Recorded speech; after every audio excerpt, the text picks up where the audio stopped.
Tazio, aujourd'hui tu vas nous parler d'une nouvelle fonctionnalité que YouTube a annoncée la semaine dernière et personne n'a réagi. Ouais, et je trouve ça assez étrange parce qu'elle n'ait pas attiré l'attention plus que ça, parce que selon moi, elle pourrait en fait totalement modifier la façon dont tu consommes du contenu sur YouTube à l'avenir.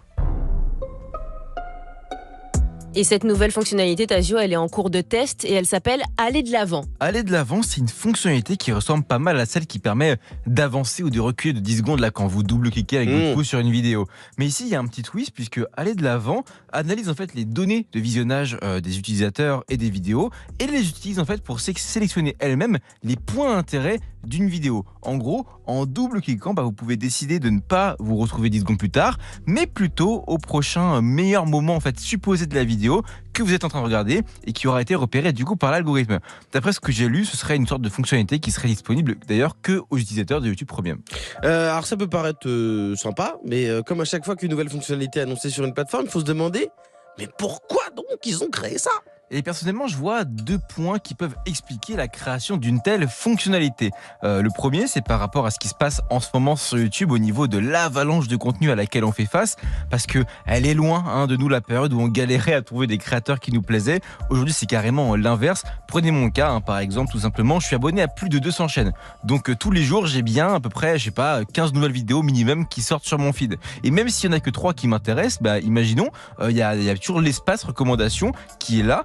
Tout ça, ça fait en fait qu'il y a plein de gens comme moi qui galèrent à regarder tous les contenus qu'ils veulent parce qu'il y en a beaucoup trop. Les playlists à regarder plus tard, d'ailleurs, elles font que gonfler tous les jours. Et on finit par avoir plein de gens qui se mettent même à regarder des vidéos en vitesse x2 pour résoudre en fait ce problème. Et l'autre point qui peut expliquer la création de cette fonctionnalité, c'est l'avalanche de contenu, mais ailleurs. Oui, YouTube, c'est plus le seul endroit en fait où on a des choses à regarder. En fait, il y a des plateformes de streaming. D'ailleurs, pour certaines, elles ont aussi adopté le bouton vitesse x2. Netflix, par exemple, l'a mis en place. Et les autres réseaux sociaux tout court, qui sont de véritables concurrents. Je pense à TikTok, je pense à Instagram, qui sont en tête d'affiche. Et dans cette guerre-là, c'est l'attention des utilisateurs qui est un peu la ressource principale. Et c'est une des choses les plus importantes pour ces plateformes-là, YouTube notamment, c'est ce qu'on appelle le taux de rétention. En gros, il faut des contenus qui te font rester le plus longtemps possible sur la plateforme. Alors, quand un contenu est un peu long et peut avoir tendance à ennuyer, à perdre les audiences, autant donner un petit coup de pouce aux gens pour lui permettre en fait d'arriver au bon endroit dans la vidéo pour pas qu'il se barre ailleurs, tout simplement. Mais pour toi, clairement, cette idée, c'est tout pourri. Ouais, parce que déjà, pas en termes de business, faut être honnête, je suis sûr que YouTube, c'est ce qu'ils font pour faire en sorte que les gens restent un maximum chez eux.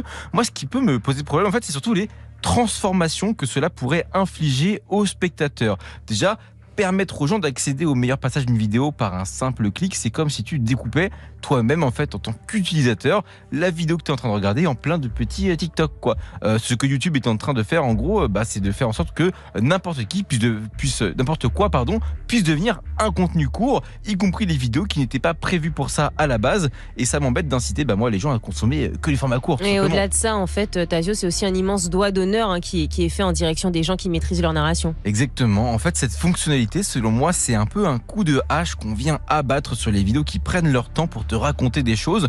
Je pense vraiment que c'est la destruction totale de la narration si on va vers ça, parce que en fait, dans une œuvre, dans un contenu, on peut ne pas avoir que des moments où il se passe des trucs de ouf. Si on te permet en fait d'accéder aux meilleurs moments en un clic, ça baisse le plaisir qu'on a à les atteindre, mais surtout ça détruit totalement la puissance qu'ils peuvent avoir, parce que parfois un bon moment, c'est le résultat de quelques minutes à ne rien comprendre ou à s'ennuyer un petit peu. Permettre aux gens de simplement skipper ça, c'est détricoter complètement la façon dont une histoire est racontée. Alors, pour toi, qu'est-ce qu'il faudrait faire ? C'est compliqué. De base, j'avais envie de vous dire que la solution, c'était peut-être simplement d'être plus sélectif avec ce qu'on consomme. Et d'apprendre aussi un peu à s'extraire de ce qu'on appelle la FOMO, la Fear of Missing Out, c'est-à-dire la peur de rater quelque chose qui nous pousse à consommer tous les contenus qui peuvent nous intéresser et donc à nous déborder. En gros, il faut apprendre à faire le deuil de ces vidéos qu'on ne verra jamais. Mais d'un côté, est-ce qu'en faisant ça, on ne condamnerait pas aussi au passage l'émergence des petits créateurs d'internet ? Car on irait naturellement et constamment en fait vers les gros créateurs qu'on connaît bien et qui ont les moyens de produire des choses folles. Tout ça pour ne pas perdre de temps en ayant peur de diversifier un peu les choses qu'on va regarder. Je vous laisse avec cette question parce que moi j'ai même pas encore réussi à trancher moi-même à ce sujet.